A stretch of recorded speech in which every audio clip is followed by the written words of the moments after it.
சிவாய நம திருச்சிற்றம்பலம். நமது சிவசிவ அன்பே சிவம் அறக்கட்டளையில் பயணம் செய்யும் அனைத்து அடியாருக்கும் இனிய வணக்கம். இன்றைய சிறப்பு விருந்தினராக வந்திருக்கும் ஜோதிட ஆசான் ஜோதிட ரத்னா ஸ்ரீ ஸ்ரீ ரேவதி அம்மா அவர்களை குருவின் சார்பாக வருக வருக என்று வரவேற்கிறேன். நீங்க தலைப்பு சொல்லி ஸ்டார்ட் பண்ணிக்கலாம். நன்றி. குருவேஸ்வரனும் அனைவருக்கும் இனிமையான மாலை வணக்கம். என்னுடைய பேர் ஜோதிட ஆச்சாரியா கோவை ரேவதி. அக்ஷயா ஜோதிட வித்யாலயத்துல ஜோதிட ஆச்சாரியாவா பணியாற்றிட்டு இருக்கோம். சோ ஜோதிட பயிற்சி வகுப்பல்ல பயில விருப்பம் உள்ளவர்கள் ஐயாவை தொடர்பு கொள்ளலாம். இன்றைய தினத்துல நம்ம பார்க்க இருக்கக்கூடிய தலைப்பு நவகிரகமும் பரிகாரமும். ஜோதிட சாஸ்திரத்துல நவ கிரகங்கள் தான் நம்முடைய வாழ்க்கைய நிர்ணயம் செஞ்சுட்டு இருக்காங்க. நம்முடைய வாழ்க்கை எதை நோக்கி போகிறது, ஒவ்வொரு காலகட்டத்துல நம்ம எதை செய்யணும் செய்யக்கூடாது அப்படிங்கறது இந்த பரிகாரங்கள் மூலியமாகத்தான் நம்ம ஒவ்வொரு விஷயங்களையுமே சரி செய்து அடுத்தடுத்த கட்டத்துக்கு நகர்ந்து போயிட்டே இருக்கோம் இல்லைங்களா? அப்ப நம்ம ஒவ்வொரு விஷயங்களையும் தெரிந்து கொள்ள வேண்டியது ரொம்ப அவசியமான ஒன்று. அப்போ இந்த நவகிரகங்களும் பரிகாரம் எந்த காலகட்டத்துல நமக்கு பரிகாரம் தேவைப்படுது, எப்ப பரிகாரம் செய்யணும், எப்ப வழிபாடு செய்யணும், எப்ப நவகிரகங்களுக்கு சாந்தி பண்ணணும், திருப்திப்படுத்தணும் அப்படிங்கிற பல விஷயங்கள் இருக்கு. சோ அந்த விஷயத்த நம்ம இன்னைக்கு ஓரளவாக நமக்கு கிடைக்கப்பட்ட கால அவகாசத்துல ஓரளவாக தெளிவாக பார்க்கலாம். சரி, அப்போ நவகிரகங்கள் அப்படின்னு எடுத்துக்கொள்ளும் பொழுது நவகிரகங்களினுடைய அரசன் தலைவன் அப்படின்னு சொல்லக்கூடியது சூரிய பகவான். அப்ப சூரிய பகவான் அப்படிங்கிறவரு ஒரு ஜாதகத்துல எப்படி இருக்காரு அப்படிங்கறதை பொறுத்தும் அந்த தசாபுத்தி காலத்துலதான் அதற்கான பரிகாரம் செய்தா உங்களுக்கு பலிதமாகும். நவகிரகம் ஒரு ஜாதகத்துல 9 கிரகங்கள் இருக்குது. அப்போ ஒருவர் ஒவ்வொரு நாளுமே 9 கிரகங்களுக்கான பரிகாரத்தை செஞ்சுட்டே இருக்க முடியுமா? கிடையாது. உங்களுடைய ஜாதகத்தில் எந்த கிரகம் தசா புத்தி நடத்துகிறதோ அந்த கிரகத்துக்கு உரிய வழிபாடு செஞ்சா போதுமானது. அப்ப யாருக்கு பரிகாரம் பண்ணணும்? உங்க ஜாதகத்துல எந்த கிரகம் பாதிக்கப்பட்டிருக்கு அப்படின்னு பாக்கணும். புரியுதுங்களா? பலன் அளிக்கக்கூடிய கிரகம் பாதிக்கப்பட்டா அவங்களுக்கு தான் பரிகாரம். முழுமையா பாதிக்கிற கிரகத்துக்கு பரிகாரம் செய்ய வேண்டாம். சரிங்களா? வழிபாடு மட்டும் போதுமானது. அப்ப எந்த கிரகங்களை இயக்கணும் அப்படிங்கறத நம்ம ஒவ்வொரு கிரகங்களுக்கும் பரிகாரம் வழிபாடு செய்யறதுக்கு முன்னாடி ஒரு ஜோதிடரை அணுகி அந்த ஜாதகத்துல எந்தெந்த கிரகங்கள் எனக்கு சுபமான நிலையில இருக்கு, நன்மை செய்யக்கூடிய நிலையில எந்த கிரகம் இருக்கு, எந்த கிரகத்துக்கு நான் பரிகாரம் செய்யணும், எந்த கிரகத்துக்கு வழிபாடு செய்யணும், எந்த கிரகத்தை நான் தொடவே கூடாது அப்படின்னு முதல்ல நீங்க தெளிவு பண்ணிக்கிட்டு அப்புறமா தான் அந்த விஷயத்த செய்ய ஆரம்பிக்கணும். சரிங்களா?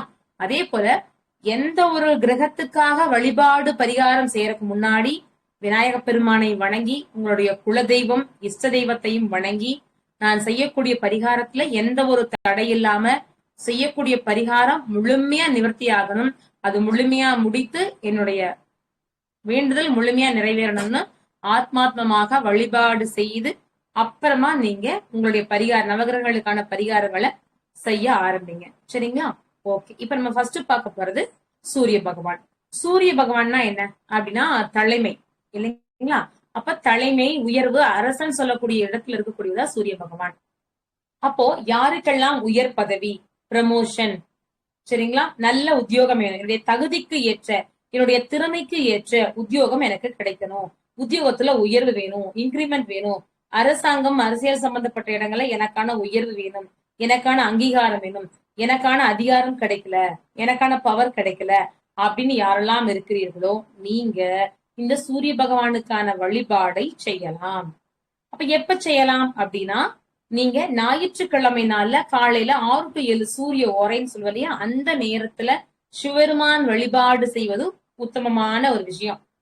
அந்த பழமையான சிவன் கோயில்களை பாருங்க, நம்ம சிவன் கோயில் உள்ள நுழைஞ்ச உடனே வலது புறத்துல சூரியன், இடது புறத்துல சந்திரன் இருக்கும்.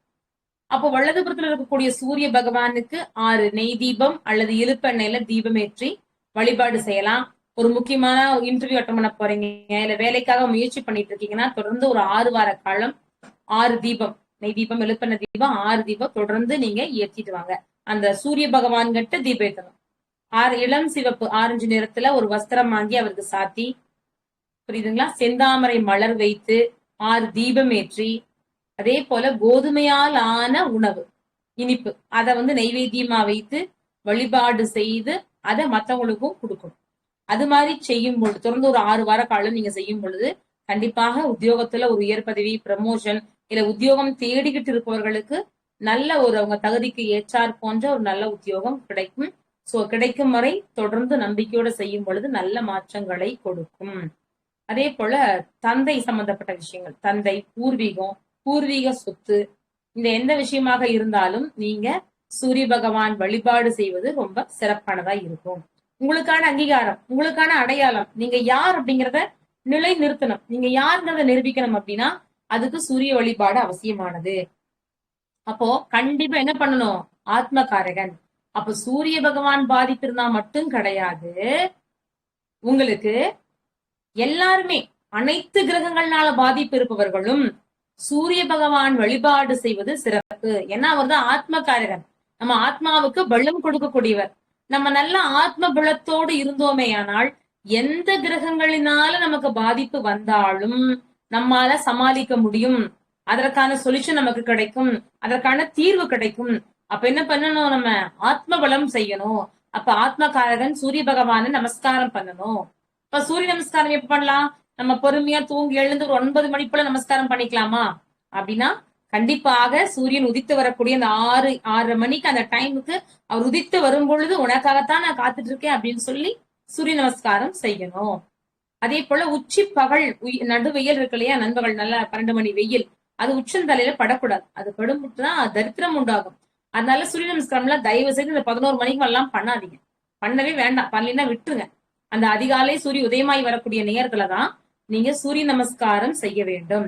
அதே போல தவறாம ஆதித்ய ஹிருதயம் கேளுங்க. போகக்கூடிய இடங்கள்ல கண்டிப்பா வெற்றி உண்டாகும், ஜெயிச்சுட்டு வரக்கூடிய சூழ்நிலை உங்களுக்கு பெரு உதவியா இருக்கும். அதே போல ராவணேஸ்வரனை வெல்வதற்காக ஸ்ரீராமர் என்ன பண்ணாரு? ஆதித்ய ஹிருதயத்தை உபதேசம் வாங்கி அதை கேட்டுட்டு தான் போறார். புரியுதுங்களா? ஆதித்ய ஹிருதயத்தை பாராயணம் செஞ்சுட்டு தான் அவர், ஏன்னா சிவபக்தன், ராவணேஸ்வரன்கிறவரும் சிவபக்தன். அப்ப அவர் அழிக்கணும்னா என்ன பண்றது அப்படின்னு கேட்கும் பொழுது இந்த ஆதித்ய ஹிருதயத்தை சொல்லிட்டு போகும் பொழுதுதான் அவரால் வெற்றி பெற முடிந்தது. புரியுதுங்களா? அதனால ஆதித்ய ஹிருதயம் அப்படிங்கிறது மிகப்பெரிய வலிமை வாய்ந்த மந்திரம்.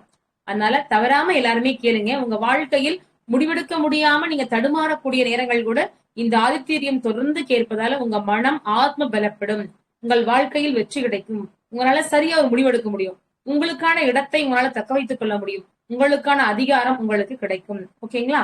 ரைட். அதே போல சூரிய பகவான் உங்களுடைய ஜாதகத்தில் அஸ்தமாதிபதியோ பாதகாதிபதியோ இல்ல மார்காதிபதியா இருக்காரு, விரையாதிபதியா இருக்காரு, அவரு அந்த மாதிரி சூழ்நிலைகள்ல அவரை பலப்படுத்த கூடாது. வழிபாடு மட்டும் போதுமானது, அவரை பலப்படுத்த கூடாது. அப்ப நீங்க இந்த நவகிரகங்களுக்கான பரிகாரம் செய்வதற்கு முன்னாடி உங்களுக்கு அருகில் இருக்கக்கூடிய ஜோதிடரை அணுகி எந்த வழிபாடு செய்யலாம், எந்த கிரகம் உங்களுடைய ஜாதகத்தில் பலமாக இருக்கிறது, எந்த நவகிரகம் பலனளிக்கக்கூடிய விதத்தில் இருக்கிறது அப்படிங்கிறத பார்த்துட்டு அதற்கு தகுந்தாற் போன்று வழிபாடுகளை செய்யணும். பாதிப்பு கொடுக்கக்கூடிய கிரகங்களுக்கு வழிபாடோ அதிகமா அது சார்ந்த உணவுகளை நீங்க எடுத்துக்கிறத குறைச்சுக்கணும். சரிங்களா? ரைட். அடுத்ததா சந்திர பகவான். சந்திர பகவானை எதுக்காக நம்ம வலுப்படுத்தணும், அவருக்கான பரிகாரங்கள் என்ன அப்படின்னா, எதற்காக சந்திர பகவானுக்கு பரிகாரம் செய்யணும், என்ன விதமான விஷயங்களை சந்திர பகவான் செயல்படுத்தி கொடுப்பார் அப்படின்னா, பயணம் சார்ந்த விஷயங்கள், ஒரு தொழில் ஆரம்பிக்கிறீங்க, ஒரு பிசினஸ் பண்றீங்க, உணவு சார்ந்த தொழில் ஆரம்பிக்கிறீங்க, அப்ப அந்த காலகட்டங்கள்ல நீங்க சந்திர பகவான் வழிபாடு செய்யும் பொழுது உங்களுக்கு சிறப்பானதா இருக்கும். ஒரு விசா அப்ளை பண்ணிருக்கீங்க, சரிங்களா, பாஸ்போர்ட் அப்ளை பண்ணிருக்கீங்க, அது வர்றதுக்கு டிலே ஆகுது, ஏதாவது ஒரு ப்ராப்ளம் இருக்கு அப்படின்னா அப்ப சந்திரன் வழிபாடு செய்யும் பொழுது உங்களுடைய பயணம் சிறப்பாக அமையும். வெளிநாட்டு வேலைக்காக முயற்சி பண்ணிட்டு இருக்கீங்க, அப்ளை பண்ணிருக்கீங்க, அப்ப அந்த ஜாப் வெளிநாட்டு போறதுக்கான பயணம் சார்ந்த விஷயம் இல்லையா, அது சீக்கிரமா கிடைக்கணும்னா நீங்க சந்திரன் வழிபாடு செய்யலாம். உங்களுடைய மனம் தெளிவாக இல்லை, மனம் குழப்பமான நிலையில இருக்கு, மனம் தடுமாற்றமான நிலையில இருக்கு அப்படின்னா கண்டிப்பாக சந்திரனுடைய வழிபாடு பரிகாரம் செய்யலாம். எனக்கு படித்த விஷயங்கள்லாம் மறந்து போயிடுது, ஞாபக மறதி அதிகமாக இருக்கு, உணவு சார்ந்த பிரச்சனை, உணவு உட்கொள்வதில பிரச்சனை இருக்கு, தாயாருக்கும் எனக்குமான முரண்பாடுகள், கருத்து வேறுபாடுகள் இருக்கு, இப்படி எல்லாம் இருக்கிறப்ப கண்டிப்பா நீங்க சந்திரன் சார்ந்த வழிபாடுகளை எடுக்கலாம்.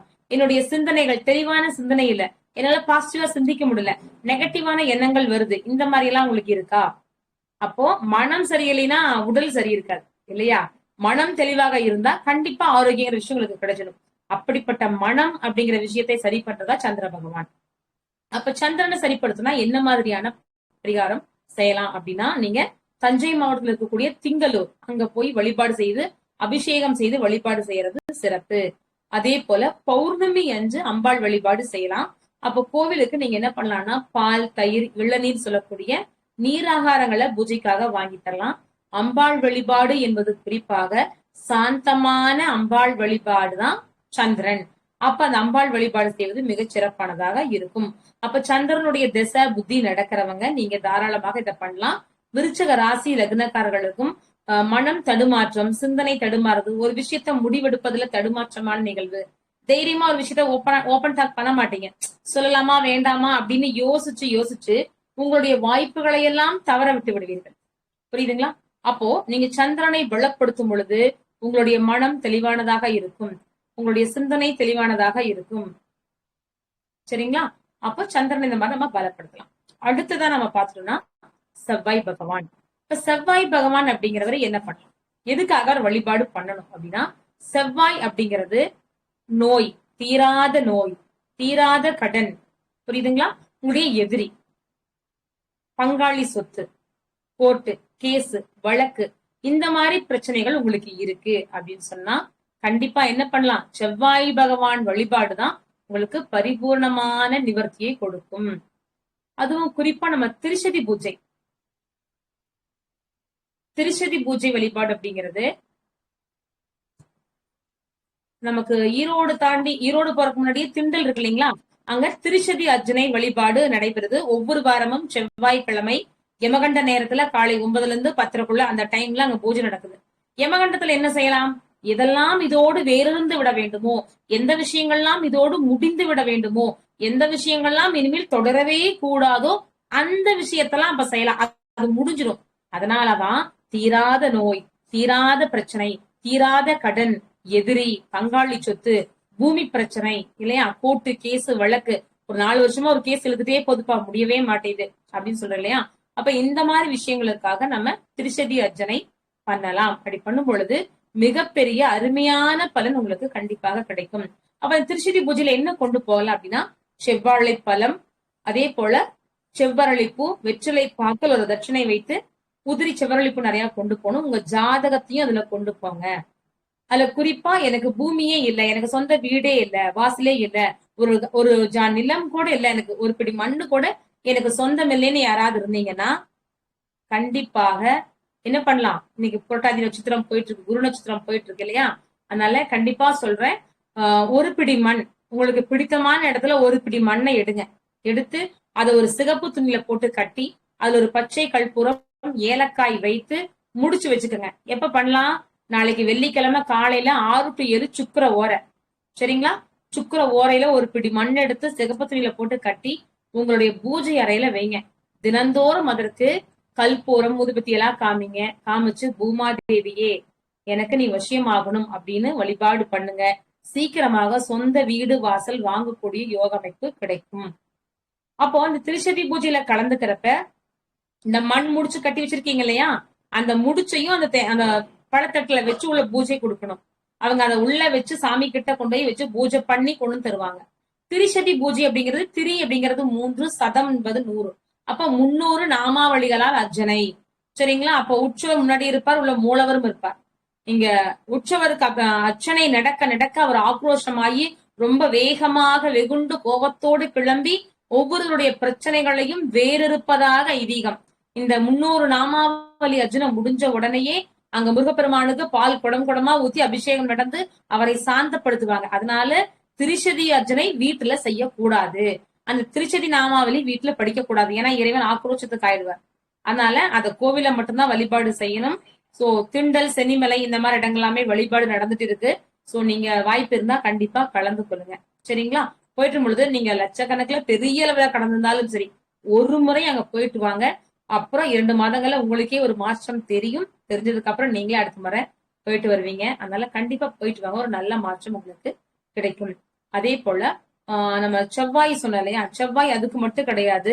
நம்ம பூமி பிரச்சனை, கூட்டு கேசு வழக்கு, இந்த மாதிரி பிரச்சனைன்னு வரக்கூடிய எல்லா விஷயங்களுக்குமே நம்ம செவ்வாய் வழிபாடு செய்யும் பொழுது ஒரு நல்ல மாற்றம் உங்களுக்கு கிடைக்கும். அதே போல இந்த செவ்வாய் ராகு தொடர்பு இருக்கும் சில பேர் ஜாதகங்கள்ல.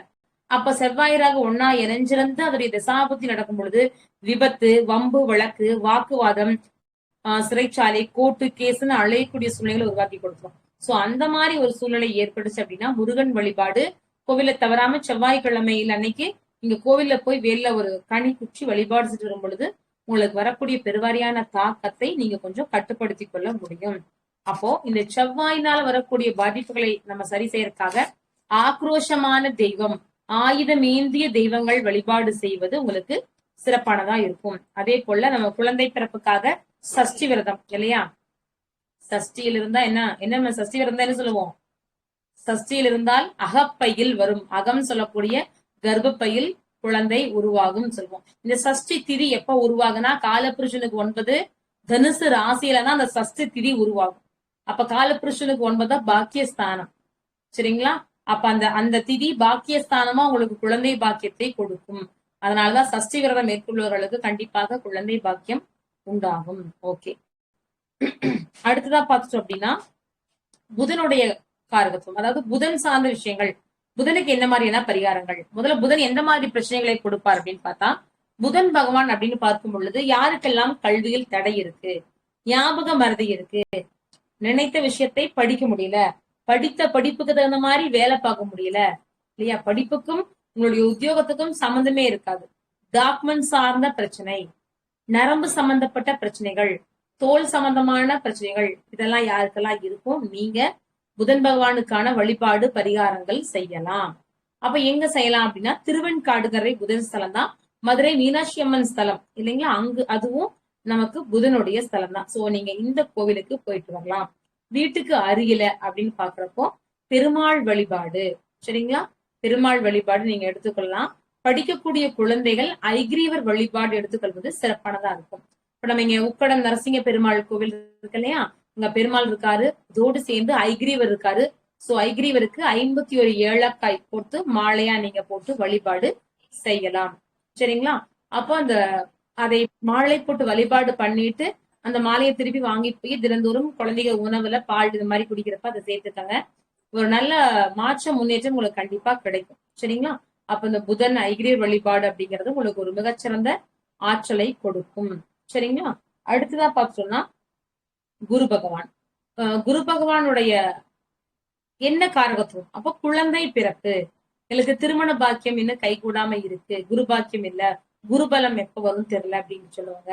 குழந்தை பாக்கியத்துக்காக காத்து கொண்டிருக்கக்கூடியவர்கள், பூர்வீக சொத்து, இந்த மாதிரி விஷயங்கள், பெரிய அளவிலான பணம் இழந்துட்டேன், பண மோசடியில போய் மாட்டிட்டோம், புரியுதுங்களா, அந்த இழந்த பணம் திருப்பி எனக்கு வேணும், நான் சில அவமானங்களால தலைமறைவாக வாழ்ந்து கொண்டிருக்கிறேன், என்னுடைய கௌரவத்தை இழந்து விட்டேன், இந்த மாதிரி சூழ்நிலைகளை இருக்கக்கூடியவங்க நீங்க குருவை பலப்படுத்தும் பொழுது இழந்த கௌரவத்தை பெற முடியும், இழந்த பணத்தை பெற முடியும். புரியுதுங்களா? அப்போ உங்களுடைய கௌரவம், பொருளாதாரம் சார்ந்த விஷயங்கள்ல யாரெல்லாம் பாதிக்கப்பட்டீர்களோ அவர்கள் குரு பகவான் வழிபாடு செய்யும் பொழுது உங்களுக்கு மிகச்சிறந்த ஒரு மாற்றமும் உயர்வும் கிடைக்கும். அப்ப அவருக்கு எந்த வழிபாடு பண்ணலாம் அப்படின்னா, தஞ்சைக்கு பக்கத்துல இருக்கக்கூடிய ஆலங்குடி, தென்திட்டை சொல்ற இல்லையா, இந்த இடங்கள் இருக்கக்கூடிய குரு பகவான் ஸ்தலத்துல வழிபாடு பண்ணலாம். அதே போல நம்ம திருச்செந்தூரே எடுத்துட்டோம் அப்படின்னா குருஸ்தலம் தான். சரிங்களா? அப்ப அங்க இருக்கக்கூடிய முருகப்பெருமான் வழிபாடு பண்ணிட்டு அங்க குரு பகவானையும் வழிபாடு பண்ணுவது ரொம்ப சிறப்பான ஒண்ணு. அப்ப நெய் தீபம் ஏற்றி வழிபாடு பண்ணலாம். மஞ்சள் நிறத்துல வஸ்திரம் சாத்தி நீங்க வழிபாடு பண்ணலாம். அதே போல நம்ம நிறைய பேர் பார்த்தோம் அப்படின்னா, குரு பகவான் அப்படின்னா சிவன் கோவில தட்சிணாமூர்த்தின்னு இருப்பார் இல்லையா? ஓகே, நவகிரகத்திலையும் குரு பகவான் ஒருத்தர் இருப்பார். ரெண்டுமே குரு தானா? நம்ம சுண்டல் கடலை மாலை கோத்து என்ன பண்றாங்க, தட்சிணாமூர்த்திக்கும் மாலையை போட்டு விட்டுறோம், நவகிரகத்துக்கும் போட்டு விட்டுறோம். முதல்ல குருனா யார்? குருனாலே பெரும் பணம் சொல்றோம். அப்ப பெரும் பணம், கௌரவம், மகிழ்ச்சி இதெல்லாம் கொடுக்கறது யாரு அப்படின்னா கண்டிப்பா சிவன் கோயில் இருக்கக்கூடிய தட்சிணாமூர்த்தி பணத்தை எல்லாம் கொடுக்க மாட்டாரு. நீங்க போய் என்ன பணம் கொடு, வீடு கொடு, வாசல் கொடுன்னு அவர்கிட்ட தயவு செஞ்சு கேட்காதீங்க. சிவபெருமான் கோவில் இருக்கக்கூடிய தட்சிணாமூர்த்தி ஞானத்தை தருவார், தெளிந்த சிந்தனையை கொடுப்பார், முக்தியை கொடுப்பார், நல்ல ஞானம், கல்வி, கேள்விகள்ல சிறந்து விளங்கக்கூடிய தன்மை, அதைத்தான் அவர் கொடுப்பார். புரியுதுங்களா? அப்ப பொருளாதாரம் வேணும், செல்வ செழிப்பு வேணும், பொருளாதார உயர்வு வேணும், மன மகிழ்ச்சி தரக்கூடிய சுப நிகழ்வுகள் நடைபெறணும் அப்படின்னு சொன்னா நீங்க நவகிரகத்தில் இருக்கக்கூடிய குரு பகவானைத்தான் வழிபாடு பண்ணணும். புரியுதுங்களா? அப்போ சுண்டல் கடலை மாலை ஏன் போடாதீங்கன்னு சொல்றோம் அப்படின்னா, அவருக்கு பிடித்தமான உணவு சுண்டல் கடலை, அதை நெய்வேத்தியமா வைத்து 4 பேத்துக்கு கொடுத்தீங்கன்னா அது உணவா உங்களுக்கு போய் பயன்படும். கொடுத்த புண்ணியமும் உங்களுக்கு கிடைக்கும், வாங்கி சாப்பிட்டதால அவங்களுக்கும் பிரயோஜனம். அத கழுத்துல மாலையா போட்டீங்கன்னா அந்த பொருள் வாடி அடுத்த நாள் தூக்கி வீசுவீங்க இல்லையா? அப்ப அது வேஸ்டா தான் போகும். அத பண்ணாதீங்க. அவருக்கு நைவேத்தியமா வச்சுட்டு அதை 4 பேத்துக்கு கொடுக்கும் பொழுது அவர்கள் ரூபத்தில் இறைவன் அதை சாப்பிடுவார் இல்லையா? மக்கள் ரூபத்திலேயே நம்ம மகேசனை காணலாம்னு சொல்றோம். அப்ப மத்தவங்களுக்கு நைவேத்தியமா வச்சுட்டு நம்ம கொடுத்துடலாம். அந்த பொருளை வீணா போட்டு அந்த சிலையை சுத்தி எறும்பு வந்துரும். அப்ப அந்த சிலைகளை அரிக்கும். அப்ப என்னது, அவருக்கு ஒரு பாதகமான சூழ்நிலையை நீங்க உருவாக்குறீங்க. அதனால தயவு செய்து இதை பண்ணாதீங்க. கோவில்கள்ல வழிபாடு செய்து நம்ம நிறைய செலவு செய்து பெரிய பெரிய வழிபாடு பண்ணுவதை விட ஆலயங்களை தூய்மையாக வைத்துக் கொள்வது மிகச்சிறந்த பரிகாரம். புரியுதுங்களா? நம்ம நல்லது செய்யறோமோ இல்லையோ, கெட்டது செய்யாம இருந்தா அதுவே சிறப்பான பரிகாரம். அதனால தயவு செய்து எந்த கோவில்களுக்கு போனாலுமே இந்த விபூதி வாங்கி தூண்ல போறது, குங்குமம் வாங்கி தூண்ல போறது, குப்பைகள் அங்கேயே போடுறது தயவு செய்து பண்ணாதீங்க இல்லையா? நீங்க புண்ணியத்துக்காக அங்க போய் புண்ணியத்தை சேர்க்கல, பாவத்தை சேர்த்துட்டு வரீங்க. நீங்க வாங்கக்கூடிய விபூதியை வீட்டுக்கு கொண்டு வீட்டுக்கு இருக்கிற குழந்தைகளுக்கு மத்தவங்களுக்கு எல்லாம் வச்சு விடலாம். நம்ம வாங்குற வார்த்தை அங்கேயே போட்டு வந்துடும் இல்லையா? அதனால தயவு செய்து நீங்க பயன்படுத்துங்க. இல்லைன்னா அதுக்குன்னு வச்சிருக்கக்கூடிய இடங்களை வைங்க. அசுத்தம் கோவிலை செய்யாதீர்கள். ஏன்னா குருவை பத்தி பார்க்கும் பொழுது தூய்மைங்கிறது ரொம்ப முக்கியமான விஷயம். கோவில் ஆலயம் சார்ந்த இடங்கள்ல கண்டிப்பா தூய்மையா வச்சிருக்கணும். அதை அசுத்தம் செய்யும் பொழுது நீங்க அதை தூய்மையா வச்சாலே குருக்கு செய்யக்கூடிய மிகப்பெரிய பரிகாரமாக இருக்கும். சரிங்களா? ரைட். அடுத்தபடியா பார்த்துட்டோம் அப்படின்னா நமக்கு இதுக்கு வேற என்னெல்லாம் பண்ணலாம் அப்படின்னா ஐகிரி வழிபாடு நம்ம எல்லாமே சொல்லிட்டோம். திருச்செந்தூர்ல இருக்கக்கூடிய முருகன் வழிபாடு, ஓகே, இதெல்லாமே பண்ணலாம். திரும்பவும் சொல்றோம், குரு பகவானுடைய ஜாதகத்தில் பாதகாதிபதியாகவோ மாரகாதிபதியாகவோ அஷ்டமாதிபதியாகவோ விரையாதிபதியாகவோ இருக்காருன்னு சொன்னா நீங்க குரு பகவானுக்குரிய பரிகாரத்தை அதிகமா பண்ணக்கூடாது. வழிபாடுகள் மட்டும் பண்ணினால் போதுமானது. அவரை இயக்காதீங்க. அப்ப உங்க ஜாதகத்துல எந்த கிரகம் சுபமா இருக்கு, யாரு பலம் தருவார்களோ அவர்களை மட்டும் இயக்குங்கள். சரிங்களா? ரைட். அடுத்ததா பார்த்தோம்னா சுக்கிர பகவான். அப்ப திருமண காலம், சுக்கிரனாலே என்னது, கலஸ்திரகாரகம் சுக்கிரன். அப்ப திருமண மனைவி அப்படின்னாலே சுக்கிரன் தான். அப்ப சுக்கிரன்கிறது பொருளாதார கிரகம். அன்றாட பொருளாதாரம் நமக்கு சிறப்பா இருக்கணும், திருமண யோகம் கைகூடி வரணும், பொருளாதார உயர்வு பெறணும், ஆசைப்படக்கூடிய வண்டி வீடு வாசல் சொல்லக்கூடிய சகல சௌபாக்கியங்களையும் அனுபவிக்க வேண்டும் அப்படின்னு சொன்னா நீங்க கண்டிப்பா என்ன பண்ணலாம், சுக்கிரனுக்கான வழிபாடு பரிகாரங்களை தாராளமாக செய்யலாம். சரிங்களா? அதே போல திருமண வாழ்க்கையில தாம்பத்திய குறைபாடு இருக்கு அப்படின்னா அவங்களும் இந்த சுக்கிரன் வழிபாடு செய்யும் பொழுது கண்டிப்பாக தாம்பத்திய குறைபாடும் சரியாகும், புத்திர பேருக்கும் இதுதான் அடித்தளம். சரிங்களா? அப்ப இந்த விஷயம் சரியா இருந்தாதான் அந்த புத்திர பேருங்கிற விஷயமே நமக்கு சாத்தியமாகும். ரைட். அப்ப இதுக்கு என்ன வழிபாடு பண்ணலாம் அப்படிங்கிறப்ப மயிலாடுதுறை அருகே இருக்கக்கூடிய கஞ்சனூர் சொல்லக்கூடிய சிவன், அதாவது சுக்கிரனுக்கான ஸ்தலம் இல்லையா, கஞ்சனூர், அங்க போலாம். அதே போல திருமணஞ்சேரி, ஸ்ரீரங்கம், இந்த இடம் எல்லாமே நம்ம போயிட்டு வரலாம். அதே போல சக்கரத்தாழ்வார் வழிபாடு இல்லையா, அங்க வந்து வெள்ளிக்கிழமை சக்கரத்தாழ்வார் வழிபாடு செய்வதும் சுக்கிரனுக்கான வழிபாடு. வெள்ளிக்கிழமை அன்னைக்கு மகாலட்சுமிக்கு சக்கரத்தாழ்வார் கிழமை செந்தாமரை மலர் வைத்து வழிபாடு செய்வது உங்களுக்கு சுக்கிரனுக்கான அனைத்து அமைப்புகளையுமே ஈர்த்து கொடுக்கும். அதே போல நம்ம வாழ்வியல் பரிகாரம் தனியா பார்ப்போம். இந்த சுக்கிர தசாபுத்தி நடக்கிறவங்க கம்பல்சரி என்ன பண்ணலாம், நீங்க மகாலட்சுமி வழிபாடு சக்கரத்தாழ்வார் வழிபாடு பண்ணலாம். வெள்ளிக்கிழமை அன்னைக்கு பசுமாட்டுக்கு என்ன தரலாம், பழம் தரலாம். நீங்க இயக்குவதற்காக வெள்ளை மொச்சவரை இருக்கு இல்லையா, அத காலையில 6 முதல் நாளே இரவு ஊற வச்சிடணும். 6 வெள்ளை மொச்சவரைய, சுக்கிரன் எனக்கு நல்ல பலம் கொடுக்கக்கூடிய கிரகம், ஆனா என்னுடைய ஜாதகத்துல பலகீனமா இருக்காருன்னா மட்டும் என்ன பண்ணலாம், 6 வெள்ளை மொச்சவரைய ஊற வச்சு காலையில அந்த தண்ணியை என்ன பண்ணலாம், மரத்துக்கு ஊத்திட்டு அந்த மொச்சவரைய நீங்க சாப்பிட்டுக்கலாம். அதுவும் சுக்கிர ஓரை 6 to 7 அந்த காலத்திலேயே செய்வது சிறப்பான பலன்களை கொடுக்கும். தொடர்ந்து வெள்ளிக்கிழமை அன்னைக்கு எல்லா நாளும் செய்யலாமான்னு கேட்காதீங்க, வெள்ளிக்கிழமை மட்டும் செய்தால் போதுமானது. தொடர்ந்து இதை செய்யும் பொழுது உங்களுக்கான மாற்றம் கிடைக்கும். ஓகே. அப்ப திருமணத்திற்காக காத்திருக்கிறவங்க, திருமண காலம் தடை தாமதம் ஆயிடுச்சு அப்படிங்கிறவங்க எல்லாருமே தாராளமாக இதை செய்யும் பொழுது நல்ல மாற்றம் உங்களுக்கு கிடைக்கும். ஓகே. அப்ப அடுத்ததான் நம்ம பார்க்க போறது சனி பகவான். சனி பகவானுக்கு என்ன பரிகாரம், நம்ம சரியா நியாயமா நேர்மையா நீதியா இருந்தா அதுவே பரிகாரம். நம்முடைய வேலையை நேர்மையாக செய்து கொண்டு இல்லையா, யாரையும் தொந்தரவு செய்யாம கலப்படம் செய்யாம செய்யக்கூடிய தொழிலில் யாரையும் ஏமாற்றாமல் அடிமட்டத்துல வேலை செய்யக்கூடிய ஊழியர்களை இல்லையா அந்த தொழிலாளர்களை ஏமாற்றாம இருந்தா அதுவே மிகப்பெரிய பரிகாரமா இருக்கும். சரிங்களா? ஓகே. வழிபாடு எந்த ஸ்தலம் போலன்னா திருநள்ளாறு, திருநள்ளாறுல இருக்கக்கூடிய தர்ப்பணேஸ்வரர் வழிபாடு பண்ணலாம். அதே போல தேனி மாவட்டத்துக்கு பக்கத்துல கூடிய குச்சனூர்ல குச்சனூர்ல இருக்கக்கூடிய சுயம்புவா இருப்பாரு சனி பகவான். சோ அங்கேயும் நீங்க வழிபாடு பண்ணுவது சிறப்பு. அதே போல சனி பகவானுடைய தாக்கம் பாதிப்பு இருக்கிறவங்களும் நம்ம முதலே சொன்னோம், இருள் கிரகம்.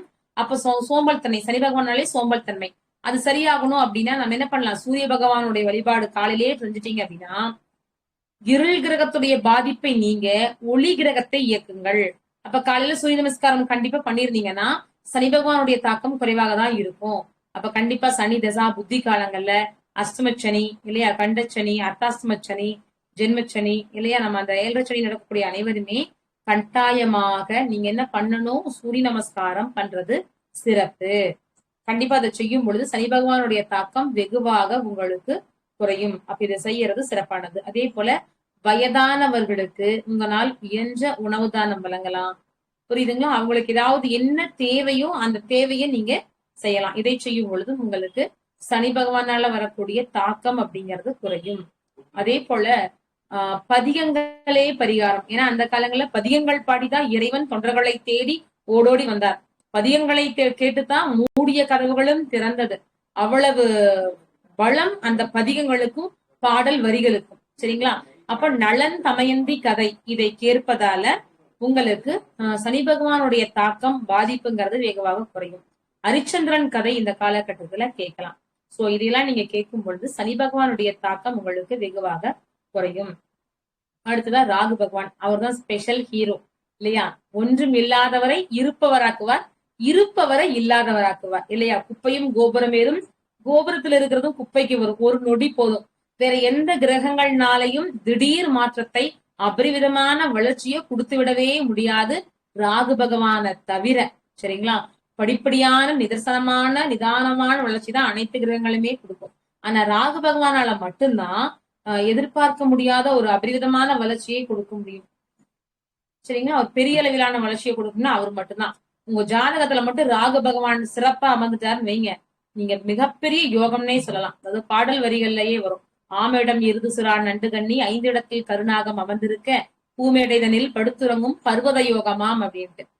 மேஷம், ரிஷபம், கடகம், துலாம், மகரம் சொல்லக்கூடிய 5 இடங்களை ராகு பகவான் அமர்ந்து, அந்த ராகு பகவான் அமர்ந்த இடத்துல இருந்து கேந்திரத்துல ராகு எங்க உட்கார்ந்து இருக்காரோ அங்க இருந்து 1, 4, 7, 10 அந்த இடங்கள்ல 4 பக்கமே கிரகம் இருக்கணும். அப்படி உங்க ஜாதகத்துல இருந்துச்சுன்னா அது பர்வத யோகம், பூ மேடையில படுத்துறங்கக்கூடிய ராஜ யோகம் அப்படின்னு சொல்லப்படுது. அதே போல உபஜயஸ்தானம் சொல்லக்கூடிய 3, 6, 10, 11 இந்த பாவகங்கள்ல உங்களுக்கு ராகு இருக்காரு அப்படின்னா உங்கள் வாழ்க்கையினுடைய 35 வயதுக்கு மேல பொருளாதார உயர்வு, பெரிய கோடீஸ்வரர் ஆயிருவீங்க. நான் அப்படிலாம் சொல்ல மாட்டேன். உங்களுடைய வாழ்வாதாரத்திலிருந்து கண்டிப்பாக ஒரு படி பொருளாதார உயர்வு இருந்தே தீரும், கண்டிப்பா இருக்கும். புரியுதுங்களா? பொருளாதாரத்துக்கே சிரமப்பட்டிருக்கீங்களா, எனக்கு இன்னைக்கு ஓரளவு நான் சம்பாதிக்கிறேன், என்னுடைய தேவைகளை நான் பூர்த்தி செய்து கொள்கிறேன்னு இருப்பீங்க. இல்ல முதலையே அப்படி இருக்கீங்களா, அப்ப கண்டிப்பா செட்டில்டு, ஒரு இன்வெஸ்ட்மெண்ட் பண்ணுவீங்க, ஒரு வீடு வாங்குவீங்க, வாசல் வாங்குவீங்க. ஆல்ரெடி வீடு வாசலோட இருக்கீங்களா, அப்ப கண்டிப்பா 35, 40 நீங்க டச் பண்றப்ப செட்டில்டு. இனி எனக்கு என்ன வேணும், எனக்கு வேணுங்க நான் சம்பாரிச்சிட்டேன். அப்படியே அந்த 40 வயசுக்கு மேல 35ல இருந்து 40ங்கிறப்போ பொருளாதாரம் சார்ந்த உயர்வை ராகு பகவான் கொடுத்தே தீருவார். அப்போ ஒரு ஜாதகத்துல ராகு சிறப்பா இருந்தா மட்டும்தான் அதிர்ஷ்ட வாய்ப்புகள், பிரம்மாண்டம், மேடை பேச்சு, புகழ், பாராட்டு, திடீர்னு ஒரு பிரபலம் ஆகிறது இல்லையா, திடீரா பயங்கரமா பிரபலமாகி நல்ல டக்குன்னு டெவலப்மெண்ட் ஆகிறது. இந்த வளர்ச்சிகளை எல்லாம் ராகுனால மட்டும்தான் கொடுக்க முடியும். அதனால ராகு ஐயோ கெடுதல் பண்ணக்கூடியவர், ராகு வந்துட்டார் அவ்வளவுதான் நினைக்கவே கூடாது. நவகிரகங்களும் அருமையான கிரகங்கள், அனைவருமே ஒவ்வொரு கிரகத்துக்கும் ஒவ்வொரு சிறப்பு இருக்கு. சனி பகவான் தான் பயப்படக்கூடாது, ஆயிலே அங்கதான் இருக்கு. நம்ம நேர்மையா இருக்கக்கூடிய பட்சத்துல அவர் எந்த பாதிப்பும் கொடுக்க மாட்டார். சரிங்களா? ஓகே. அப்ப ராகு பகவான் அப்படிங்கிறப்ப அவருக்கு என்ன வழிபாடு நம்ம பண்ணலாம் அப்படின்னு பாத்துட்டோம் அப்படின்னா, ராகு பகவானுக்கு திருநாகேஸ்வரம் போயிட்டு வரலாம். அதே போல காளகஸ்தி, நாங்க நாகநாதருக்கு பாலபிஷேகம், மெயினா அங்க சர்ப்ப வழிபாடுங்க நாட்டிக்கு நம்ம என்ன பண்ணலாம்னா பாலபிஷேகம் பண்றது சிறப்பு. உங்க வீட்டுக்கு அருகில ஏதாவது புற்றுக்கோவில், நாகாத்தம்மன், நாகராஜா இந்த மாதிரி சர்வம் தொடர்புடைய பேருள்ள கோவில்கள் இருந்துச்சுன்னா, வாழைத்தோட்டத்தையர் கோவில் இங்கெல்லாம் இருந்தா நீங்க போயிட்டு வரலாம். ராகுவினுடைய திசா புத்தி நடக்குது, இல்ல உங்க ராசியிலயோ லக்னத்திலயோ ராகு உட்கார்ந்து இருக்கா, ராகு கேதுக்கள் இருக்கு. இப்ப பாத்தீங்கன்னா நம்ம மே மாசத்துக்கு மேல ராகு கேது பயிற்சி ஆகுறாங்க இல்லையா. வாக்கு எப்படி பாத்தீங்கன்னா வர சித்திரை 16ஆம் தேதியா 26 இங்கிலீஷ் 26 அன்னைக்கு பயிற்சி ஆகிறார். திருக்கணிதப்படி மேல மாறுறாங்க. அப்போ இந்த இப்ப யாருக்கு மாறாங்கன்னா சிம்மத்துல கேது வர போறாரு, கும்பத்துல ராகு வரப்போறாரு. அப்ப இந்த ராசிக்காரங்க என்ன பண்ணலாம் அப்படின்னா, இந்த கொச்சு கோவில்கள்ல மண்ணு கொடுப்பாங்க. இப்ப வாழத்தொட்டையின் கோயில், திருநாகேஸ்வரம் இங்க எல்லாமே இந்த மண் புற்று மண் எல்லாம் கொடுப்பாங்க இல்லையா, அந்த மண்ணை வாங்கிட்டு வந்து வச்சுட்டு 3 மாசத்துக்கு ஒரு முறை உடல் முழுக்க தேய்ச்சி நீங்க குளிக்கலாம். இப்படி குளிக்கும் பொழுது உங்களுக்கு ஒரு நல்ல மாற்றமும் ஒரு வளர்ச்சியும் கிடைக்கும். ஸ்கின் அலர்ஜி எல்லாம் ஏதாவது இருந்தாலும் இது போட்டு குளிக்கிறதுனால கண்டிப்பா ஒரு மாற்றம் அப்படிங்கிறது கிடைக்கும். இந்த ராகு அப்படிங்கிறது என்ன அப்படின்னா, உங்க ஜாதகத்துல ராகு எங்க இருக்கோ அங்க அதிகமான வாய்ப்பு கிடைக்கும். அப்பதான் நீங்க போய் மாட்டுவீங்க. நிறைய வாய்ப்பு கிடைக்கும். ஆனா அதை யோசிச்சு நிதானமா போகலைன்னா அதுலதான் நீங்க மாட்ட போறீங்க. சரிங்களா? அப்ப இந்த சர்வ வழிபாடு அப்படிங்கறதுக்கு இந்த சொன்ன வழிபாடு எடுக்கலாம். ராகு காலத்துல துர்க்கைக்கு வழிபாடு செய்யறது சிறப்பு. உங்க பேர்ல அர்ச்சனை பண்ணலாம், நெய் தீபம் ஏற்றலாம். 3 மாதங்களுக்கு ஒரு முறை உங்க வயதுக்கு ஏற்றார் போன்று எலுமிச்சம்பழ மாலை. ஏன்னா துர்க்கைக்கு பலி கொடுக்கறதுனா ரொம்ப விருப்பம். சரிங்களா? அப்ப அந்த பலி கொடுக்கறதுனுடைய அர்த்தமா தான் நம்ம கனிமாலை போடுறோம். எலுமிச்சம்பழ மாலை போடுவது ஒரு நரபலிக்கு சமம் தான். எலுமிச்சம்பழைங்க பழம் அடிங்கிறது ஒரு சிசு கொப்பான ஒரு விஷயம். புரியுதுங்களா? நீங்க ஒரு மனிதரை வெட்டி பலி கொடுத்தா அங்க ரத்தம் சொட்டும் இல்லையா? ரத்தம் சொட்ட சொட்டதான் பலி கொடுப்பாங்க. அதே போலதான் சூலத்துல அந்த எலுமிச்சம்பழத்தை குத்தும் பொழுது அந்த சாறு வடியும். அது ரத்தத்துக்கு நிகரான ஒன்று. சைவ பலின்னு சொல்லலாம். புரியுதுங்களா? அதனால துர்க்கைக்கு வழிபாட்டுக்கு உகந்தது எலுமிச்சம்பழம் தான். அதனால நீங்க எலுமிச்சம்பழத்தை வெயில குத்துறது, எலுமிச்சம்பழம் மாலை சாட்சி வழிபாடு பண்றது ரொம்ப சிறப்பு. உங்களுக்கு ஒரு நல்ல மாற்றத்தையும் வளர்ச்சியும் கொடுக்கும். கண்டிப்பா இந்த ராகுக்கான வழிபாட்டுல தீப வழிபாடு அவசியமான ஒன்று. கண்டிப்பா தீப வழிபாடு பண்ணணும். சரிங்களா? ரைட். அடுத்ததா பாத்துட்டோம்னா கேது. இப்ப நம்ம எல்லாமே இந்த கோவில் வழிபாடாதான் கொடுத்துட்டு இருக்கோம். வாழ்வில் பரிகாரமா லாஸ்ட்ல ஒரு நிமிஷம் சொல்லி முடிச்சிடலாம். அடுத்து கேது பகவான். கேது பகவான்னா என்ன அப்படின்னா என்ன பண்ணுவார் அப்படின்னா எவ்ரிதிங் ஜீரோ. அதான் கேது பகவான். எதுக்குமே ஆசைப்படாத, கடமையை செய், பலனை எதிர்பார்க்காத, அதுதான் கேது பகவான். நீங்க எதையெல்லாம் செய்ய மறந்தீர்களோ, உங்களுடைய பொறுப்புல இருந்து எங்கெல்லாம் தவறுனீங்களோ அதையெல்லாம் அடிச்சு வெளுத்து செய்ய வைக்கிறதா கேது பகவான். அப்போ உங்களுடைய கடமைகளை சரியாக செய்தால் கேது பகவான் பெரிய தப்பு கொடுக்க மாட்டார் இல்லையா? நான் அந்த வேலை செஞ்சேன், எனக்கு பாராட்டவே இல்லை, எனக்கு ப்ரமோஷனே தரல, நல்லா இருக்குன்னு சொல்லவே இல்லை, இதெல்லாம் எதிர்பார்க்க கூடாது. உங்க கடமையே செய்யாம விட்டுட்டீங்க, இப்ப செய்யறீங்க, இதுக்கு எதுக்கு பாராட்டு? அதனால பாராட்டெல்லாம் கேட்க கூடாது, எதிர்பார்க்க கூடாது. யார் உங்களை பாராட்டினாலும் பாராட்டாவிட்டாலும் அதற்கான பலன் கிடைத்தாலும் கிடைக்காவிட்டாலும் உங்களுடைய கடமையை எந்த காரணத்தை கொண்டும் நிறுத்தி விடாதீர்கள். கடமையை சரியாக செய்யுங்க. யாருக்கெல்லாம் லக்னத்துல கேது இருக்கோ அவங்க வாழ்நாள் முழுக்க கடமையை செய்ய தவறாதீர்கள்.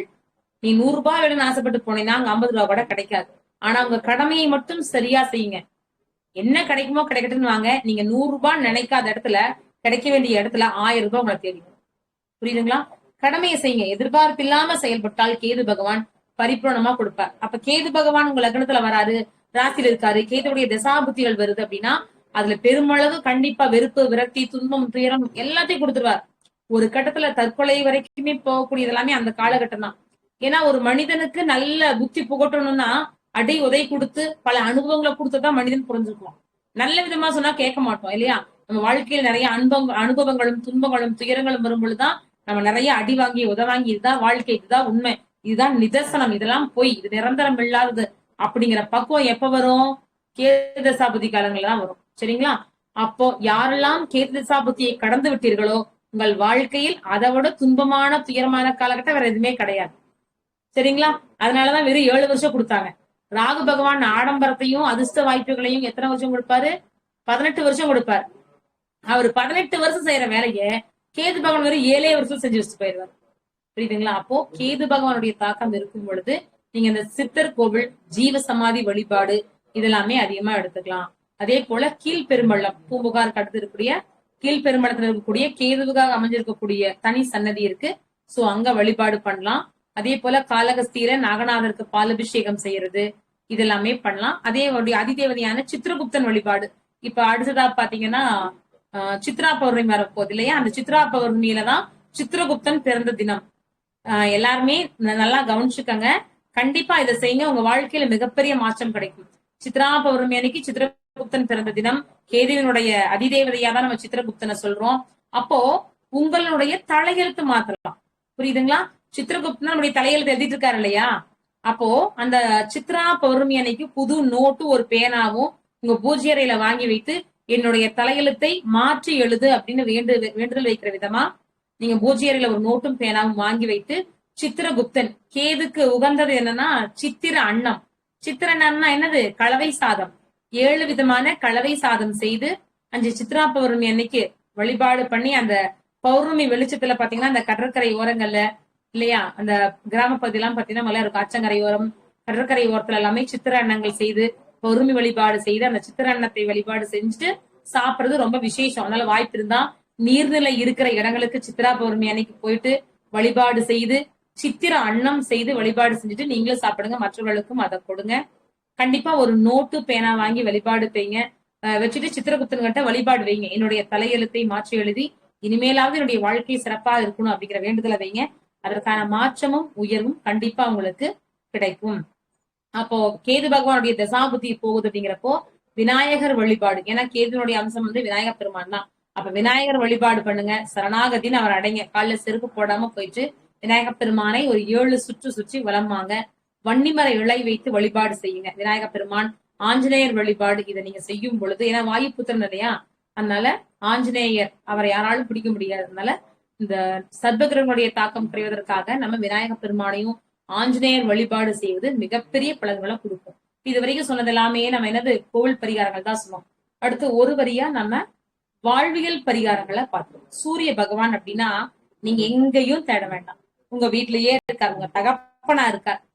முதல்ல உங்க தகப்பனாருக்குரிய மரியாதையை கொடுங்க.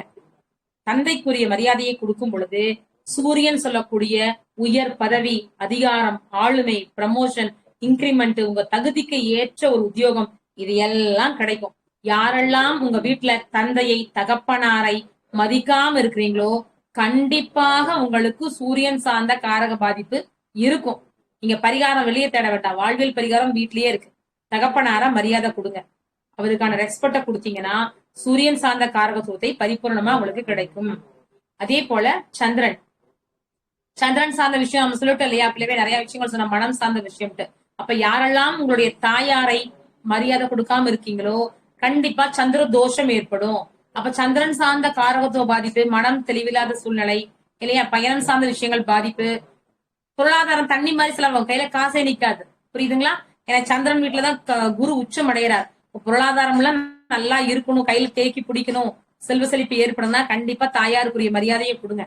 தாயாரை கண்டிப்பா ரெஸ்பெக்ட் கொடுத்து நடத்துங்க. உங்களுக்கு சந்திரன் தோஷமும் பிடிக்காது, பொருளாதார உயர்வும் உங்களுக்கு கிடைக்கும். அடுத்து செவ்வாய் பகவானுக்கான வாழ்வியல் பரிகாரம் பாத்துட்டீங்கன்னா, நீங்க உங்க கூட பிறந்த சகோதரனோ சகோதரியோ அவர்களுக்கு துரோகம் இழைக்க கூடாது இல்லையா. சொத்து பாகம் பிரிக்கிறதுல அவங்களுக்குரிய பகுதியை கண்டிப்பா கொடுங்க. அவங்களை ஏமாற்றாதீங்க, அவங்களுக்கு கொடுக்க வேண்டிய விஷயங்களை முழுமையாக கொடுங்க. அவங்களுடைய ஆசையை நிறைவேற்றுங்கள். ஒரு ஜாதகத்துக்குள்ள லக்னத்துக்கு 3ஆம் இடம் முயற்சி ஸ்தானம், அதான் வெற்றி ஸ்தானம். அப்ப உங்களுடைய இளைய சகோதரத்தை திருப்திகரமா வச்சுக்கிட்டாலே உங்கள் வாழ்க்கையில் உங்களுக்கான முயற்சிகள் அனைத்தும் வெற்றி கிடைக்கும். புரியுதுங்களா? அப்ப உங்க வாழ்க்கையில் லாபம் கிடைக்கும்னா மூத்த சகோதரம், புரியுதுங்களா, செய்யற தொழில லாபம் கிடைக்கும்னா உங்க மூத்த சகோதரத்தை திருப்திப்படுத்துங்க. கண்டிப்பா உங்களுடைய தொழில்கள்ல உங்களுக்கான லாபம் அப்படிங்கிற விஷயம் கிடைக்கும். சரிங்களா? ஓகே. அதே போல அடுத்த செவ்வாய் பார்த்துட்டோம் இல்லையா. அடுத்தா பார்த்துட்டோம்னா நமக்கு புதன் பகவான். இப்ப இந்த ஒவ்வொரு நவகிரகத்துக்குமே அந்த கிரகங்களுக்கு உரிய தானியங்கள். சூரிய பகவான் அப்படின்னா கோதுமை சார்ந்த உணவு, சந்திரன் அப்படின்னா பச்சரிசி, அப்ப வெண்பொங்கல், சர்க்கரை பொங்கல் சாப்பிடலாம். அடுத்து செவ்வாய் பகவான்னா துவரம் பருப்பு, சிவப்பு துவரை. சோ இத அந்த செவ்வாய்க்கிழமை அன்னைக்கு உணவில் எடுத்துக்கலாம். அடுத்து புதன்கிழமை அப்படிங்கிறப்ப பச்சை பயிறு, கீரை வகைகள் இதையெல்லாம் உணவில் எடுத்துக்கலாம்.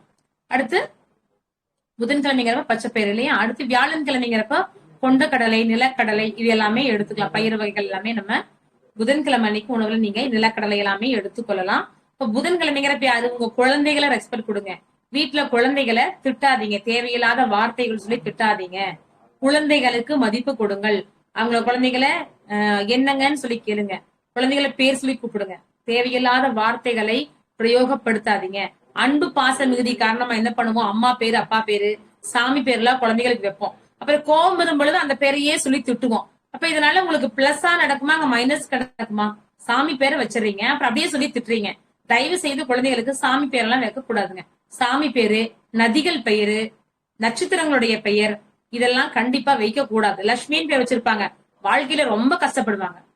தயவு செய்து இந்த மாதிரி இறைவனுடைய பெயர்கள் எல்லாம் குழந்தைகளுக்கு சூட்டக்கூடாது.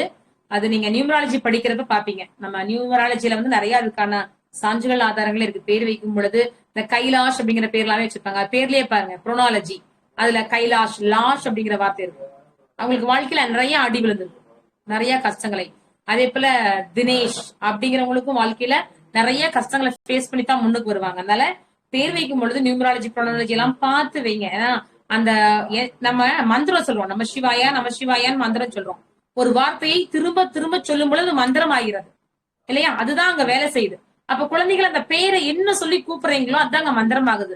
நீங்க என்ன சொல்லி கூப்பிடுறீங்களோ அதுதான் அங்க நடக்கும். அந்த பேர்ல சுபமான வார்த்தையும் தான் அங்க சுபம் நடக்கும். நீங்க கூப்பிடுற வார்த்தையிலேயே நெகட்டிவ்ஸ் இருக்கும் பொழுது அந்த குழந்தைகளுக்கு எப்படி பாசிட்டிவ் அங்க வேலை செய்யும். அதனால பெயர் வைக்கும் பொழுது கண்டிப்பாக பார்த்து வைக்கணும். ஓகேங்களா, ரைட். அதே போல குழந்தைகளுக்கு மரியாதையா நம்ம பேசணும், தவறான வார்த்தை பேசக்கூடாது. உங்களுடைய குருமார்களையும் கற்றுக் கொடுத்த ஆசான்களையும் குருமார்களையும் அவங்களுக்கு மறைமுகமா நிந்தனை செய்யறது கூடவே கூடாது. குரு துரோகம் பண்ணக்கூடாது. இந்த மாதிரி விஷயங்களை செய்யாம இருக்கும் பொழுது குருதோஷம் கண்டிப்பா வராது. நீங்க கத்துக்கிட்ட குருமார ஒரு வருடத்துக்கு ஒரு முறையாவது போய் பாருங்க. உங்க ஸ்கூல் படிப்பு இல்ல வேற ஏதாவது விஷயத்துல படிச்சு முடிச்சு உங்களுடைய குருநாதர்கள் ஆசிரியர்கள் இருப்பாங்க. வருடத்திற்கு ஒரு முறையாவது அவங்கள போய் பார்த்துட்டு ஒரு பிளஸிங் வாங்கிட்டு வாங்க. நீங்க அவங்கள போய் பார்த்துட்டு வந்தாலே பொருளாதார உயர்வு கண்டிப்பா கிடைக்கும். நீங்க போய் பாருங்க, வருஷத்துக்கு ஒரு முறை ஒரு குருநாதரை பாருங்க. பார்த்துட்டு வந்தீங்கன்னா கண்டிப்பா அந்த 2-3 மாதங்கள் பொருளாதார உயர்வு உங்களுக்கு கண்டிப்பா இருக்கும். செக் பண்ணிட்டு எனக்கு சொல்லுங்க, சரிங்களா? ரைட். அதே போல அடுத்ததா பார்த்தா சுக்கிர பகவான். சுக்கிரனை எப்படி பலப்படுத்தலாம்? எல்லாருமே சரண்டர் ஆயிரணும். யாரையும் மனைவிகளை வீட்டுல திட்டாதீங்க. யாரெல்லாம் மனைவியை மகிழ்ச்சியாக வைத்துக் கொள்கிறீர்களோ உங்க வீட்டுல செல்வம் பொருளாதாரம் செழிப்பா இருக்கும், சரிங்களா? ஏன்னா சுக்கிரனாலே மனைவி, சுக்கிரனா தினசரி பொருளாதாரம், சுக்கிரனா ஆடம்பரம், சுக்கிரனா சகல சௌபாக்கியம், இஷ்டப்பட்டதை அனுபவிக்கிறது. நீங்க ஜாலியா சந்தோஷம் வாழ்க்கையை அனுபவிச்சு வாழணுமா? இப்ப மனைவியை திட்டாதீங்க. எந்த ஒரு பெண்மணி வீட்டில் கண்ணீர் விடுகிறாளோ அந்த வீட்டுல செல்வம் தங்காது, புரியுதுங்களா? அதனால தயவு செய்து பெண்களை திட்டாதீங்க. பொருளாதாரம் சிறப்பா இருக்கணும்னா பெண்களுக்கு காலைல கண்டிப்பா வெள்ளி கொலுசு வாங்கி கொடுங்க. ஏன்னா அங்கதான் சுக்கிரன் உச்சமாகிற இடம். காலபுருஷனுக்கு 12. அப்ப அங்க வெள்ளிய சுக்கிரனுடைய அம்சமான வெள்ளியில கொலுசு போடுறப்போ இன்னும் சிறப்பா இருக்கும். அதுவும் இந்த மாசம் வருடத்துல ஒரு மாதம் மட்டும்தான் சுக்கிரன் உச்சமடைவார் இல்லையா? இப்ப கோச்சாரத்துல சுக்கிர பகவான் மீனத்துல போயிட்டு இருக்கார். அவரு இப்பதான் 2 டிகிரில போயிட்டு இருக்கார் இல்லையா? 17 டிகிரி போய் திருப்பி வக்ரமா ரிவர்ஸ்ல வந்துட்டார். அவர் பரம உச்சம் அடையக்கூடிய தினத்தில் அந்த 3 நாள் இருப்பார் அந்த டிகிரியில. பரம உச்சம் அடையிறப்ப சுக்கிரனுடைய அம்சமான வெள்ளிக்காயின், வெள்ளி மோதிரம், வெள்ளி கொலுசு அந்த நாள்ல வாங்கி போட்டீங்கன்னா, சுக்கிரன் உச்சமாக இருக்கும் பொழுது வாங்கி போட்டீங்கன்னா உங்களுக்கு எப்பவுமே அந்த சுக்கிரனுடைய உச்சத்தன்மை சூப்பரா வேலை செய்யும். இதுவும் கூட ஒரு பரிகாரம் தான், சரிங்களா? ரைட். அதே போல இந்த ஏழை பெண்கள் திருமணம் ஆகாம இருக்காங்கன்னா அவங்களுடைய திருமணத்திற்கு மாங்கல்யம் வாங்கி தரது, முகூர்த்த புடவை எடுத்து கொடுக்கறது, வஸ்திர தானம் பண்றது, இது எல்லாமே தாராளமாக பண்ணலாம். இதையெல்லாம் செய்யும் பொழுது மற்றவர்களும் பயனடைவார்கள். கொடுத்த பலன் உங்களுக்கும் கிடைக்கும், வாங்கினதுனால அவங்களுக்கும் பலன் கிடைக்கும். அதனால இந்த மாதிரியான பரிகாரங்களை சுக்கிரனுக்குரிய பரிகாரங்களா செய்யலாம். அடுத்தது சனி பகவானுக்கு அப்படின்னு பாக்குறப்ப துப்புரவு பணியாளர்கள், வயதானவங்க, சரிங்களா? அவங்களுக்கு காலில் போடக்கூடிய செருப்பு, ஏன்னா காலில் பாதம்னாலே சனி பகவான் தான். அப்ப காலில் போடக்கூடிய செருப்பு, கைத்தடி, குளிருக்கு தேவைப்பட்டதுன்னா கம்பளி, இந்த மாதிரி பொருட்கள் எல்லாம் அவங்களுக்கு வாங்கி தருவதால சனி பகவானுக்கான பரிகாரமா, சிறப்பான பரிகாரமா செயல்படும், வாழ்வியல் பரிகாரமா. அப்ப அவங்களும் அதனால பயனடைவார்கள் இல்லையா? சோ இந்த விஷயத்த நீங்க பண்ணலாம். ராகு பகவானுக்கு அப்படின்னு பாத்தீங்கன்னா பறவைகளுக்கெல்லாம் உணவிடலாம். காலையில எழுந்த உடனே பறவைகளுக்கு, இதுகளுக்கு எல்லாமே இந்த தாவரங்களுக்கெல்லாம் தண்ணி விடுறது, பறவைகளுக்கெல்லாம் தீவனம் கொடுக்கறது, இதெல்லாம் செய்யறதுனால ராகு பகவானுக்கான பரிகாரம் சிறப்பா வேலை செய்யும். அதே போல முகம் அறியாத நபர்களுக்கு உதவி செய்யறது, வேற்று மத வேற்று மொழி பேசக்கூடிய மக்களுக்கு உதவி செய்யறது, புரியுதுங்களா? யாருன்னே தெரியாம ஒரு விபத்துல அடிபட்டு இருக்காங்கன்னா அந்த நேரத்துல அவங்களுக்கு போய் ஒரு உதவி செய்யறது. அப்படி செய்யும் பொழுது ராகு கே தோஷம் இருக்கிறவங்களுக்கு எல்லாம் பயங்கரமா நல்ல ரிலீஃப்மெண்ட் கிடைக்கும். யாருன்னே தெரியாம அந்த ஒரு விபத்து நடந்திருக்குன்னா அந்த ஆன் தி ஸ்பாட்ல ஓடி போய் உதவி செய்றீங்க இல்லையா?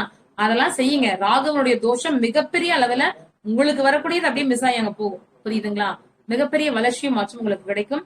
கேது பகவான் அப்படின்னு நீங்க பார்க்கும் பொழுது, கேது பகவான் அப்படின்னா என்னது? ஞானம் சார்ந்த விஷயம், சரிங்களா? அப்ப கேது பகவானுக்குரிய பரிகாரமா நீங்க என்ன பண்ணலாம்னா, குறிப்பா சித்தர் ஜீவ சமாதி வழிபாடு, சாதுக்களுக்கு நீங்க என்ன பண்ணலாம்? வஸ்திர தானம் கொடுக்கலாம். காவி வஸ்திரம், விபூதி, குடிப்பதற்கான நீர், இந்த விஷயங்களை நீங்க சாதுக்களுக்கு, ஜடாமுடி சித்தர்கள் எல்லாம் இருக்காங்களே, ஜடாமுடி வச்சு சாதுக்கள் வந்து திருவண்ணாமலை அடிவாரத்துல நிறைய கோவில்கள், பழனிமலை அடிவாரத்துல எல்லாமே இந்த சித்தர்கள் இருப்பாங்க. சோ அவங்களுக்கு நீங்க இத செய்யலாம். இதை செய்யும் பொழுது ஒரு மிகப்பெரிய வளர்ச்சியும் மாற்றம் கிடைக்கும். நம்ம புதனுக்கு சொன்னோமா, புதனுக்கு சொல்லும் பொழுது படிக்க முடியாம இருக்கிற குழந்தைகளுக்கு எல்லாமே என்ன பண்ணலாம், படிப்புக்கான உதவி செய்யலாம். குழந்தைகளுக்கு படிப்புக்கான உதவி, பேனா, பென்சில் இந்த மாதிரி வாங்கி கொடுக்கறது. இந்த மாதிரி செய்யும் பொழுது கண்டிப்பா யாராவது உத்தியோகம் கிடைக்கல அப்படின்னா உத்தியோகத்துக்கு நீங்க உதவி செய்யறது, ஒரு இன்டர்வியூக்கு போறாங்கன்னா அதுக்கு நீங்க அப்ளை பண்ணி கொடுக்கறது, வேலை விஷயமா இருக்கு, இல்ல ஒரு நல்ல படிப்பு இருக்கு, எஜுகேஷன் இருக்கு, அதை படிச்சா அவர் வாழ்க்கையில டெவலப்மெண்ட் கிடைக்கும்னா அந்த எஜுகேஷன் இருக்குங்கிற விஷயத்த அவருக்கு ரெஃபர் பண்ணா கூட அதனால பலன் உண்டு.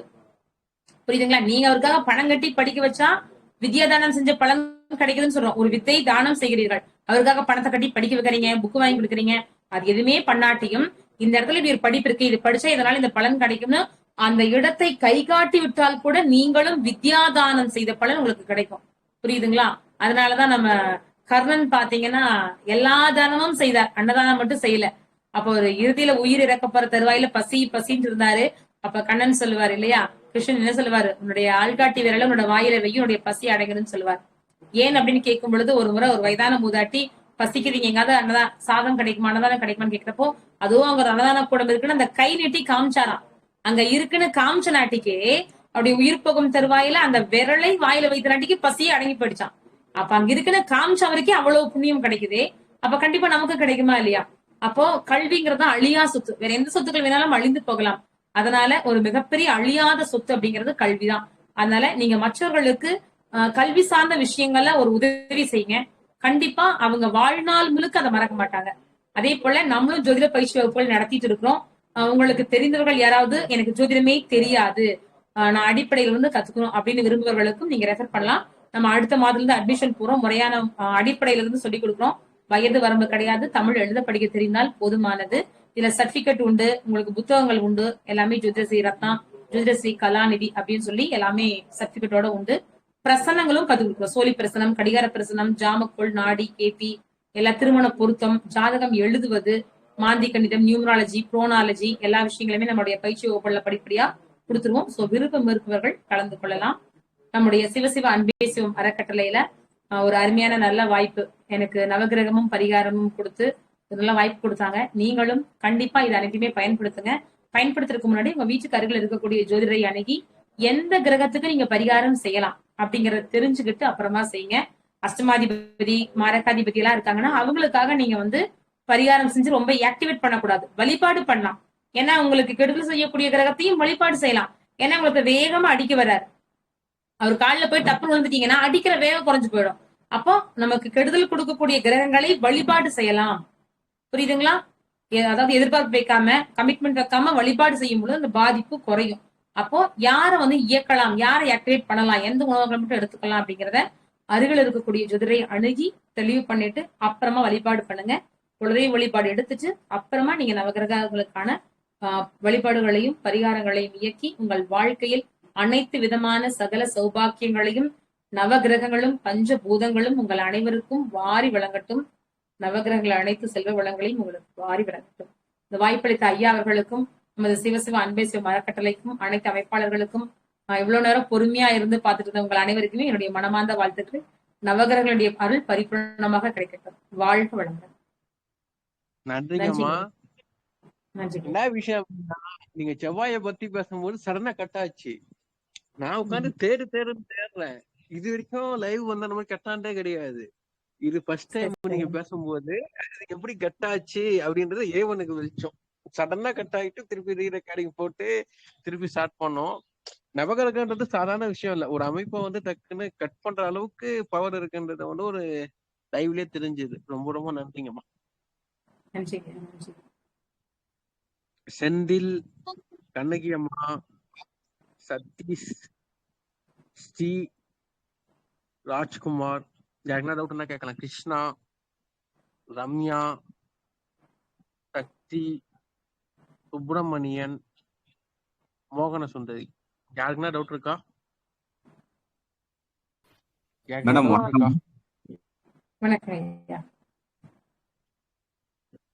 மேடம் 6ஆம் அதிபதி மூன்றாம் இடத்துல இருக்கிறாங்க. அப்ப நம்ம அதை பலப்படுத்தலாமா மேடம்? ஐயா, அதாவது நம்ம மொட்டையா அப்படி எப்பவுமே கேட்க கூடாது. ஏன்னா 12 பாவங்கள் இருக்கு. 6ஆம் அதிபதி அப்படிங்கிறவரு யாரா வேணா இருக்கலாம். சுபகிரகமா அசுபகிரகமான்னு தெரியாது இல்லையா? செவ்வாய் மேடம். என்ன லக்னம் நீங்க? மிதுன லக்னம் மேடம். சுயஜாதகத்துக்கு பலன் சொன்னா இப்ப எல்லாம் சுயஜாதகமா கொடுக்குறீங்க. காமனான இல்ல கொஸ்டின்ஸ் கேட்கலாம். ஓகே. என்ன லக்னம் சொன்னீங்க? மிதுன லக்னம் மேடம். மிதுன லக்னம். ஓகே. உங்களுடைய 3ஆம் அதிபதி. ரைட்டு. 3ஆம் அதிபதி சூரிய பகவான் எங்க இருக்கிறாரு? சூரிய பகவான் 2ஆம் இடத்துல இருக்காங்க மேடம். 3ஆம் அதிபதி 2ல இருக்கார்.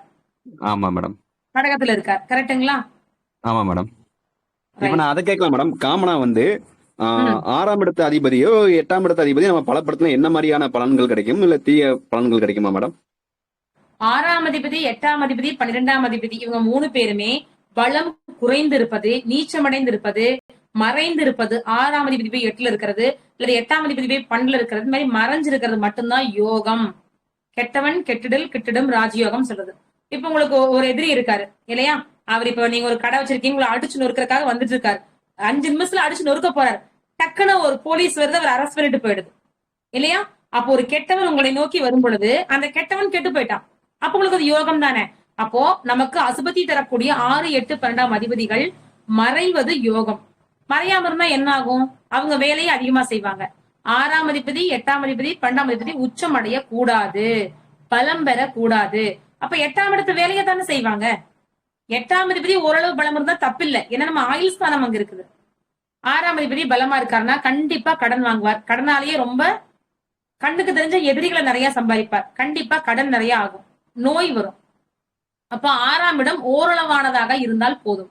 8ஆம் இடமும் அப்படிதான், 12ஆம் இடம் தான். 12ஆம் இடம் நிறைய யாருக்காவது பாருங்க, 12ல உச்சம் பெற்ற கிரகம் எல்லாம் இருந்துச்சு அப்படின்னா அதிகமான விரயங்கள் ஆகும். சரிங்களா? Okay, thank you madam. Okay sir. வேற யாருக்காவது கேள்விகள்? அம்மா வணக்கம். நான் உங்க வணக்கம். மாணவி பௌடத்தூரில பேசுறேன். சொல்லுங்க. நம்ம அந்த சனி பகவான் வழிபாடுக்கு திருநள்ளாருக்கு அப்புறம் இன்னொரு வழிபாடு சொன்னீங்கல்ல, அது என்ன கோயிலுங்க? குச்சனூர்மா. அங்க வந்து குச்சனூர். சுயம்பு வடிவுல இருப்பார். குச்சனூர்ல சனி பகவான் சுயம்புவா இருப்பார். அங்க உருவமெல்லாம் இருக்காது, அப்படியே பாறை ரூபத்துல சுயம்புவா இருப்பார். ரொம்ப அருமையான இடம், நல்ல வைப்ரேஷன் இருக்கும். வாய்ப்பு இருந்தால் போயிட்டு வாங்க. ஓகே. அந்த சுக்கிரன் பகவானுக்கு அந்த வெள்ளை அவரை வந்து ஊற வச்சு தண்ணிய வந்து மரத்துக்கு ஊத்திட்டு அந்த அவரை வந்து நாம சாப்பிட்டுக்கணுமா? சாப்பிட்டுக்கலாம். திருமணம் ஆகாதவங்க அந்த மொச்சவரைய தண்ணிய மரத்துக்கு ஊத்திட்டு அந்த மொச்சவரைய பசுமாட்டுக்கு சாப்பிட கொடுத்தாங்கன்னா சீக்கிரம் திருமணம் நடக்கும். ஓகே, நன்றிம்மா. நன்றி. வேற யாருக்கும் கேள்விகள்? சுயம்பா இருக்கும்னு சொல்லியிருந்தீங்களா? அது எந்த மாவட்டம், எந்த டிஸ்ட்ரிக்ட்ல வருது? தேனிங்க ஐயா, தேனிங்க. தேனி மாவட்டத்துல குச்சனூர் அப்படிங்கிற இடத்துல இருக்குங்க. இல்ல, அங்க கண்டிப்பா ரொம்ப நான் நல்லா கொஞ்சம் இருக்கு. நான் கேள்விப்படல. இன்னைக்குதான் ஃபர்ஸ்ட் டைம் நான் கேள்விப்படுறேன். சரி இது சரிங்க. வரைக்கும் நம்ம நான் போயிட்டு வந்திருக்கோம். பட்டமளிப்பு விழா ஒரு முறை அங்க வச்சப்ப நம்ம மாணவர்கள் எல்லாமே போயிட்டு வந்தோம். நல்லா இருக்கும். அங்க நல்லா இருக்கு. போயிட்டு வந்தாலே அந்த ஒரு வைப்ரேஷன் சிறப்பா இருக்கு. அதனால ஏழரை சனி தாக்கம் இருக்கிறவங்களுக்கு எல்லாமே சாந்தமான முறையில அவர் இருக்கிறது வந்து அங்க குச்சனூர்ல நல்லா இருக்கும்.